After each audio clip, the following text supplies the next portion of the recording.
আমি আজ রান্না করছি বেগুন আলু বড়ির তরকারি। এর মধ্যে আরও সবজি আছে, কিন্তু আমি এই কটাই নাম বললাম। এই দেখো, প্রথমে জিরাটাকে ভেজে নিলাম, ভেজে নামিয়ে তারপরে একটু বেটে নিলাম। তারপরে কড়াইতে তেল দিয়ে তেলটাকে গরম হতে সাদা বড়ি দিয়ে ভেজে নিলাম।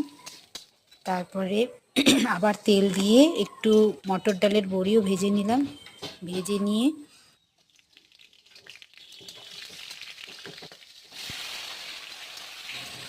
কাঁচা লঙ্কা সব সম্বরা দিয়ে তারপরে আলু বেগুনগুলো দিয়ে ভেজে তারপরে ঢাকা দিয়ে দিচ্ছি। পাঁচফোড়ন সম্বরা দিয়েছি, কাঁচা লঙ্কা দিয়েছি। এবার ঢাকা উঠিয়ে এবার ভেজে এই যে সবজি মশলাটা দিয়ে দিলাম।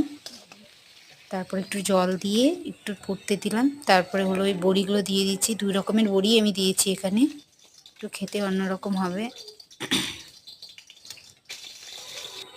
তারপরে এই যে কুটো মশলাটা যে রাখছিলাম ওইটা দিয়ে দিলাম এর উপরে। তারপরে ওটা হয়ে যাওয়াতে তারপরে নামানোর সময় একটু ধনিয়া পাতা দিয়ে নামিয়েছি। কমেন্ট করো কেমন হয়েছে আমার রান্নাটা। খেতে তো ভালো হয়েছে, কিন্তু তোমাদের কাছে কেমন লাগলো একটু জানাবে আমাকে।